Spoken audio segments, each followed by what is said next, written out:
Chers invités, veuillez accueillir le secrétaire au transport des États-Unis, M. Pete Buttigieg.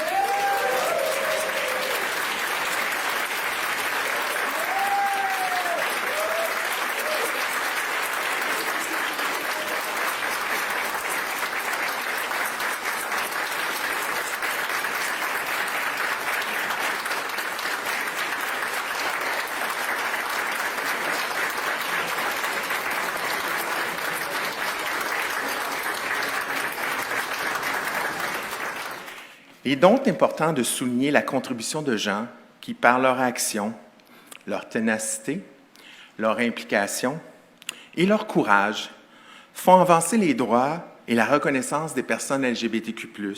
C'est pourquoi le prix Laurent McCutcheon a été créé, en hommage à notre président fondateur, pilier de la lutte pour nos droits au Québec et au Canada.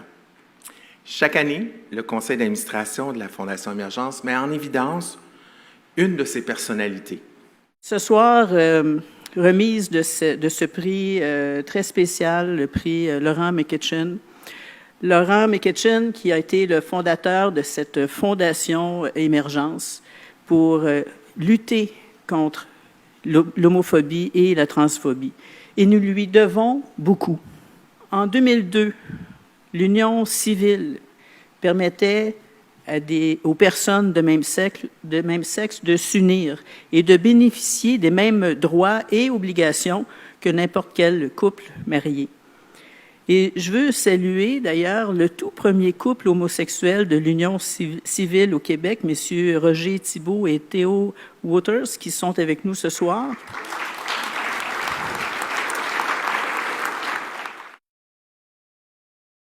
Et cette année, c'est à M.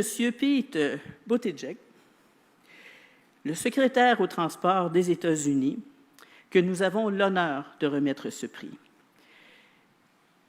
Cet homme s'est fait connaître à travers la planète en ayant été le premier candidat ouvertement homosexuel aux élections présidentielles américaines et en étant la toute première personne homosexuelle à occuper un poste au sein du cabinet du président des États-Unis.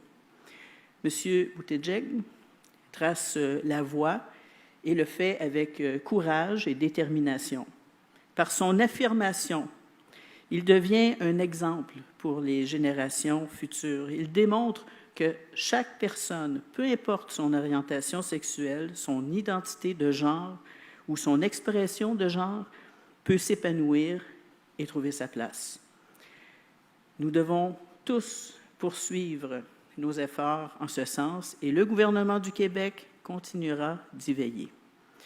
Alors, toutes nos félicitations, M. Buttigieg, et merci infiniment pour votre implication et d'être ici ce soir avec nous.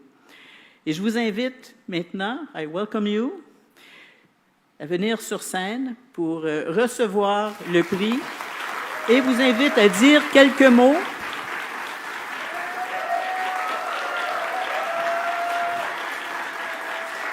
Dans la langue de votre choix. Monsieur parle 8 langues.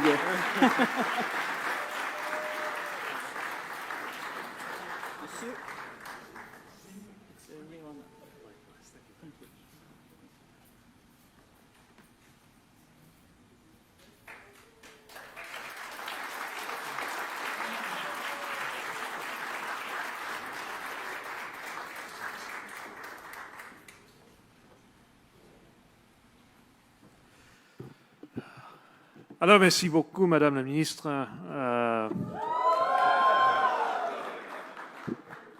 Vous me faites rêver d'être en classe peu préparée.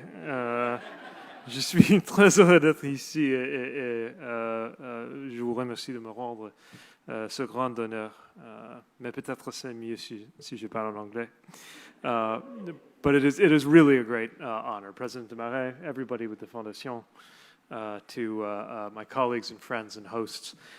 It is really moving to be here with you this evening. And I want to begin just by expressing my thanks and those of the American people for Canada's steadfast friendship. As is part of the tradition for a U.S. Transportation Secretary, my first meeting internationally when I got this job, my first day was with my counterpart, Minister Alghabra, and I've appreciated his partnership in an era that will be remembered for presenting as many challenges and opportunities as any time since World War II.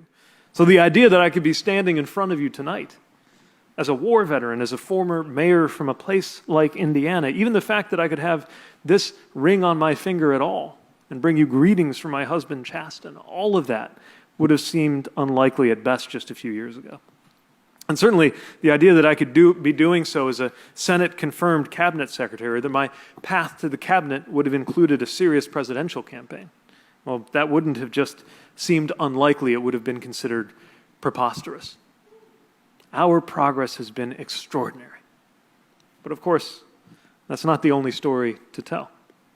There is such a long, long way to go as we see around the world and on both sides of our shared border.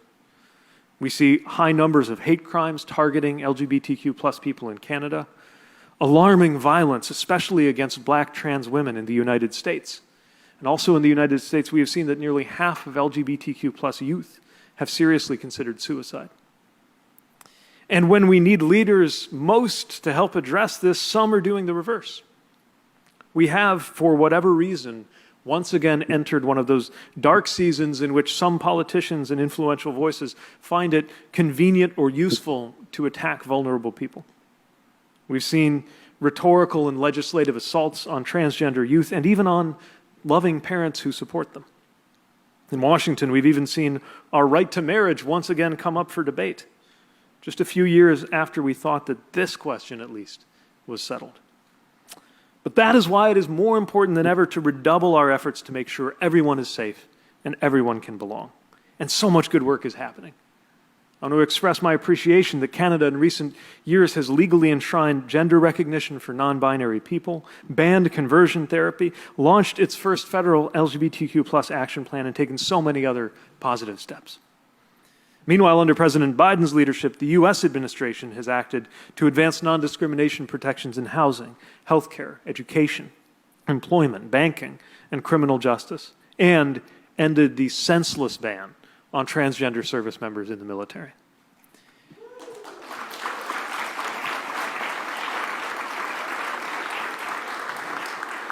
And not only are countries each acting, but they are both acting in concert. Last year, President Biden and Prime Minister Trudeau came together to make diversity, equity, and inclusion a key part of their roadmap for a renewed U.S.-Canada partnership. To be truly pro-family is to make sure every family can thrive, including one that looks like mine.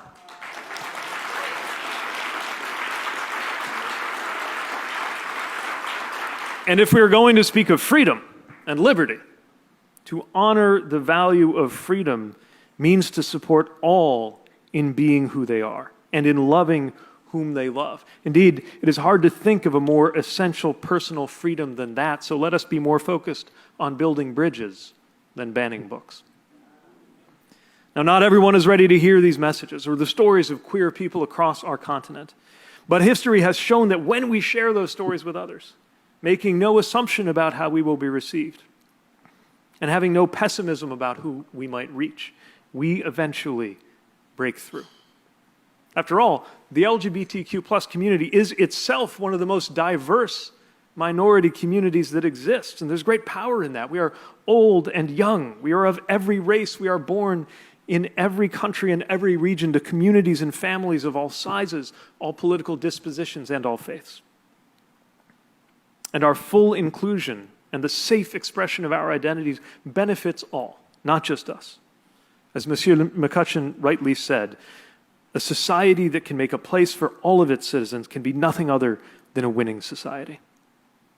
Safety and belonging are perhaps the deepest social needs known to humankind, and they are the persistent goal of the LGBTQ plus community.